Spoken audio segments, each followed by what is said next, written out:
کہ جو قیامت کے دن زیادہ درود پڑھنے والے ہوگا مجھے قیامت کے دن میرے سب سے زیادہ قریب ہوگا. تو جو نبی پاک کے قریب ہو گیا اس کے تو سارے پرابلم حل ہو جائیں گے نا. تو ہمیں سوچنا ہے کہ درود پاک کم پڑھنا ہے یا زیادہ پڑھنا ہے. یہ اگین بڑا ریلیونٹ کوسچن ہے بھائی. بارش اللہ کی طرف سے آتی ادھر ہی دعا کرو نا. صحابہ جانتے تھے واہ کیا جود و کرم ہے شہ بطحا تیرا, نہیں سنتا ہی نہیں مانگنے والا تیرا. انہیں پتا ہے کہ رب کی بارگاہ میں ان کا مرتبہ کیا ہے. انہوں نے ہاتھ اٹھانے ہیں تو بارش آنی ہے.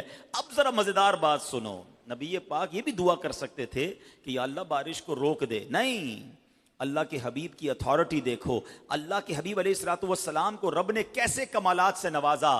اللہ اکبر. نبی پاک نے آسمان کی طرف ہاتھ اٹھایا اور فرمایا اللہم حوالینا ولا علینا. اے اللہ ہم پر بارش نہ ہو, ہمارے اطراف میں بارش ہو, کیونکہ کھیتوں کو کنوؤں کو پانی کی ضرورت ہوتی ہے, وہاں ہوتی رہے, شہر والوں پر نہ ہو. اور حدیث کے الفاظ ہیں میرے آقا اشارہ فرماتے گئے, جدھر جدھر مبارک انگلی کا اشارہ ہوتا گیا بادل کٹتا گیا, بادل دور ہوتا گیا. فرمایا مدینہ پیالے کی طرح ہو گیا, پورے مدینے پر اب سورج نظر آ رہا ہے, اسکائی کلین ہو گیا. مگر گاؤں سے کھیتوں سے لوگ آتے تھے, بتاتے تھے بارش وہاں اب بھی ہو رہی ہے مگر مدینے میں بارش نہیں ہو رہی. اللہ اکبر. ذرا غور کیجئے. دنیا میں لوگ کہتے ہیں جناب وزیر اعظم بڑا پاورفل ہوتا ہے, پورے ملک پر کنٹرول ہوتا ہے, وزیر اعلیٰ بڑا پاورفل ہوتا ہے, پورے صوبے پہ کنٹرول ہوتا ہے. نہیں جناب, دنیا کے کچھ صدر ایسے ہیں جن کا آدھی دنیا پہ کنٹرول ہے. ارے دنیا کا موسٹ پاورفل آدمی لے آؤ, تم زمین پر اس کا حکم چلنا دکھا سکو گے؟ میں تو اس نبی کی بات کر رہا ہوں جو اشارہ کرے تو بادل کٹ جایا کرتے ہیں, جو اشارہ کرے تو بارش برس جایا کرتی ہے. اور سبحان اللہ, میرے نبی معجزہ دکھائیں, میرے رضا کا قلم کیسے خاموش رہ سکتا ہے. بریلی کے تاجدار. اچھا اعلیٰ حضرت کا کمال یہ ہے شان مصطفیٰ بھی بیان کرتے ہیں, سرکار کی مدح سرائی بھی کرتے ہیں, ساتھ اپنی اپلیکیشن بھی لگا دیتے ہیں, ساتھ اپنی التجا بھی لگا دیتے ہیں. کمال ہے اعلیٰ حضرت. کیا خوبصورت شعر لکھا. آپ کہتے ہیں آقا جن کو سوئے آسمان پھیلا کے جل تھل کر دیے. یا رسول اللہ وہ ہاتھ, آپ کے ہاتھ تو اٹھتے ہیں, آسمان سے اتنا پانی برسا, حضور پورے مدینے کو آپ نے جل تھل کر دیا. یا رسول اللہ ان ہاتھوں کا صدقہ ہمیں بھی عطا کر دیجئے, ان ہاتھوں کی خیرات ہمیں بھی دے دیجئے. آپ کیا لکھتے ہیں؟ جن کو سوئے آسمان پھیلا کے جل تھل کر دیے, جن کو سوئے آسمان پھیلا کے جل تھل بھر دیے, صدقہ ان ہاتھوں کا پیارے ہم کو بھی درکار ہے, صدقہ ان ہاتھوں کا پیارے ہم کو بھی درکار.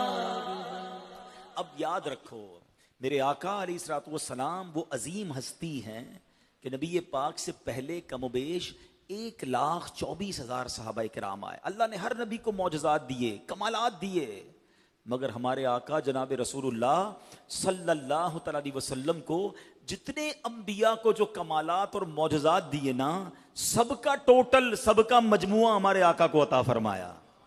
اور اس کے بعد کچھ ایکسکلوسیو عطا فرمائے, خصائص کبریٰ جسے کہا جاتا ہے, وہ کائنات میں کسی اور کو عطا نہیں فرمائے. سبحان اللہ. نبی پاک کی طاقت دیکھو. سرکار دو عالم علیہ الصلوۃ والسلام کو دونوں قسم کے اختیارات دیے گئے. ٹرمینالوجی تھوڑی سی مشکل ہے, میں آسان کر دوں گا. شرعی اس کی ٹرمینالوجی کیا ہے, اصطلاح کیا ہے؟ اختیارات تشریعیہ, اختیارات تکوینیہ. تشریعیہ کس کو کہتے ہیں؟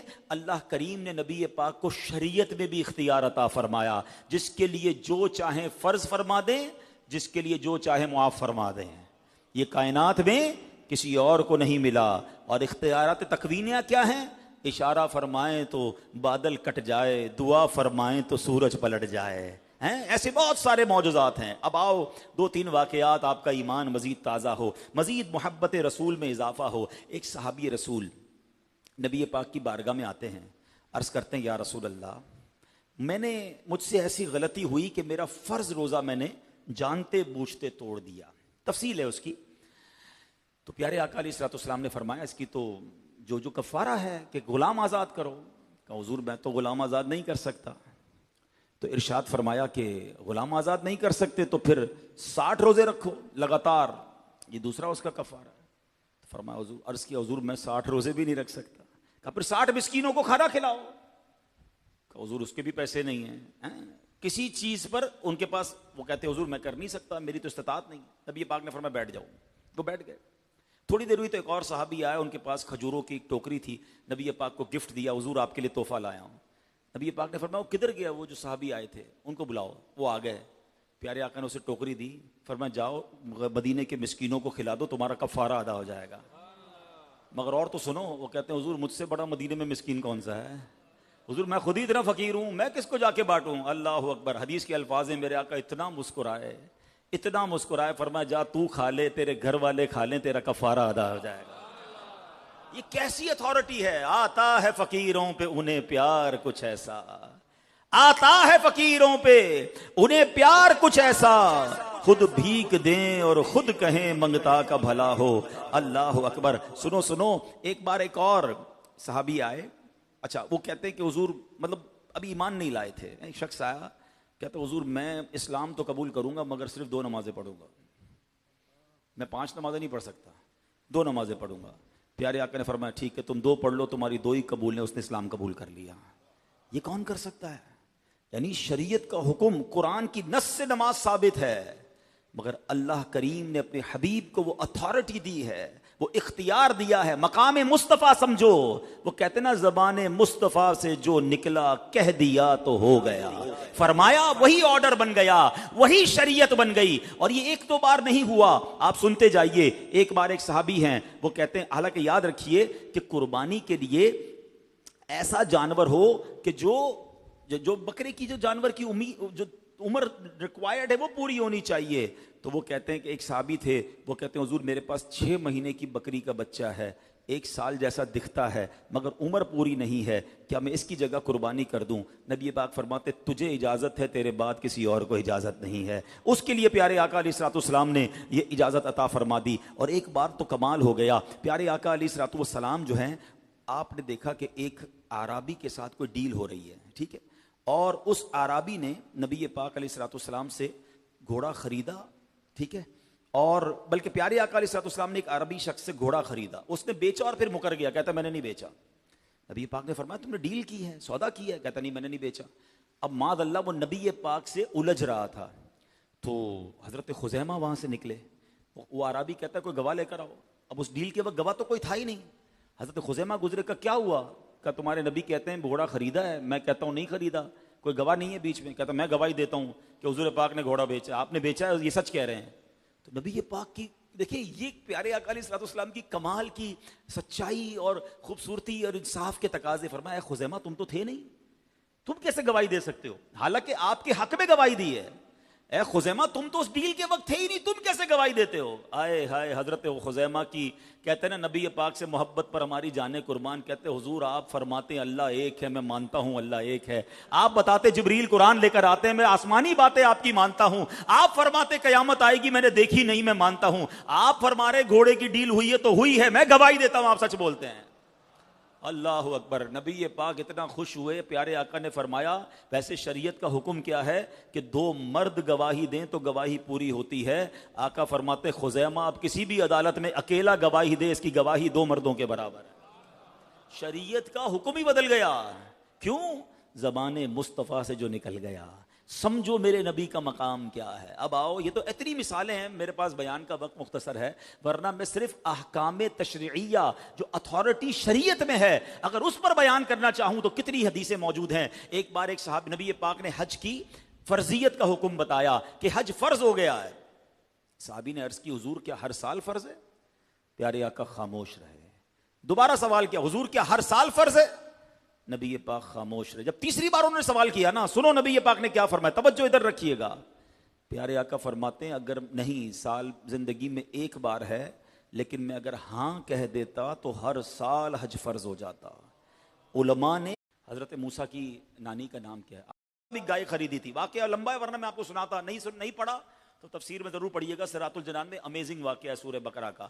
تو بہرحال زیادہ سوال نہیں، شریعت کا حکم پتہ چل جائے لبیک.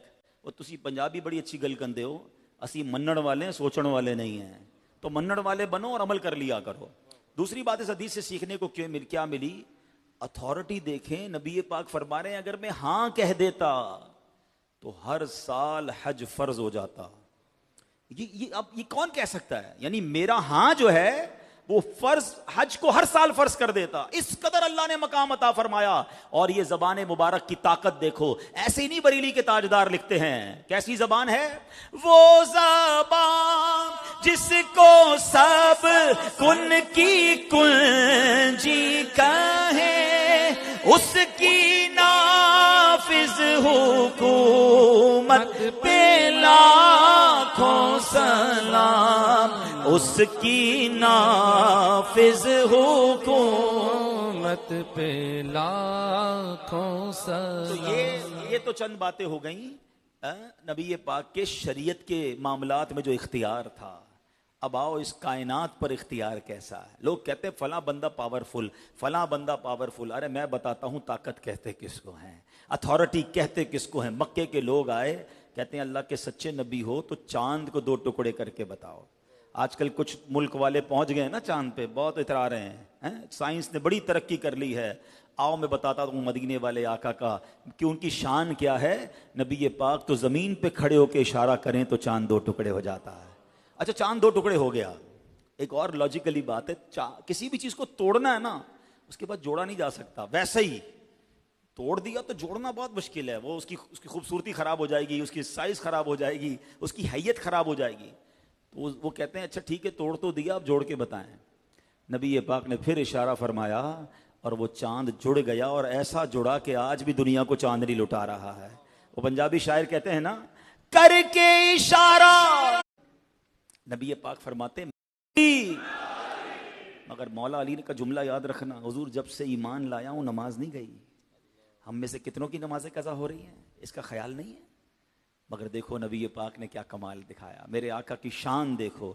دنیا نے آج تک یہ تو دیکھا تھا کہ عصر کے بعد مغرب کا وقت ہی ہوتا ہے اور مغرب کے بعد عشاء کا وقت ہوتا ہے. مگر نبی پاک نے ہاتھ اٹھائے، اللہ کی بارگاہ میں دعا کی، اے اللہ، اے رب کریم، علی تیری اور تیرے نبی کی فرما برداری میں مصروف تھا، سورج کو واپس لوٹا دے. مغرب کے بعد عشاء نہیں، مغرب کے بعد پھر عصر ہوتی ہے.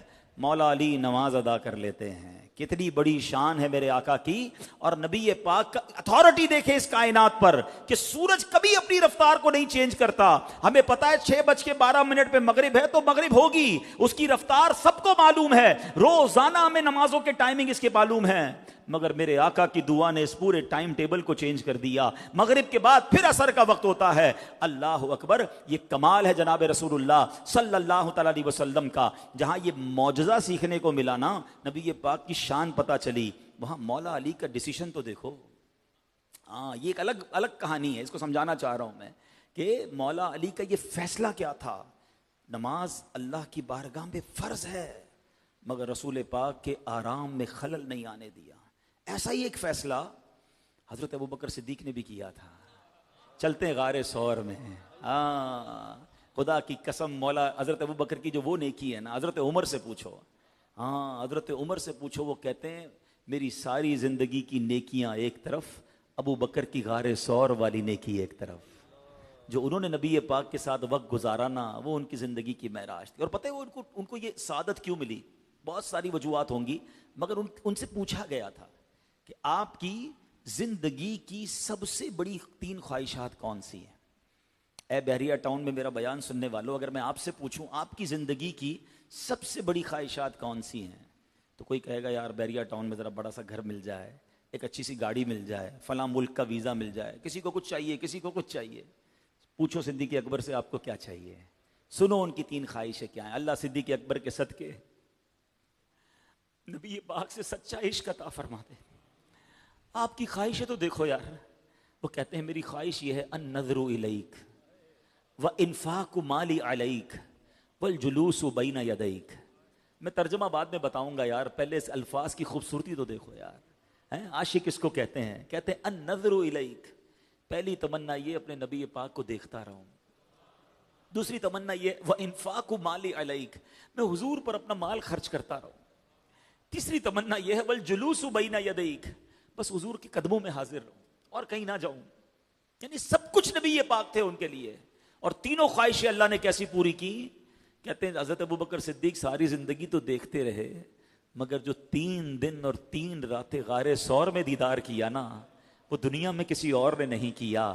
بتاؤ نا، کسی کی گود میں کوئی آرام کرے۔ اب نبی پاک جب صدیق اکبر کی گود میں ہوں گے تو کیسے رخسار دیکھے ہوں گے، کیسی داڑھی دیکھی ہوگی، کیسی پیشانی مبارک دیکھی ہوگی۔ ارے 3 دن اور 3 رات دنیا میں کوئی اور دیدار نہیں کر رہا تھا، صدیق اکبر نبی پاک کا دیدار کر رہے تھے۔ دوسری خواہش کیا تھی؟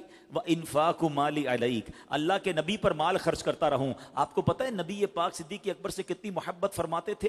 پیارے آقا صدیق اکبر کا مال ایسے خرچ کرتے تھے جیسے اپنا مال خرچ کرتے ہیں۔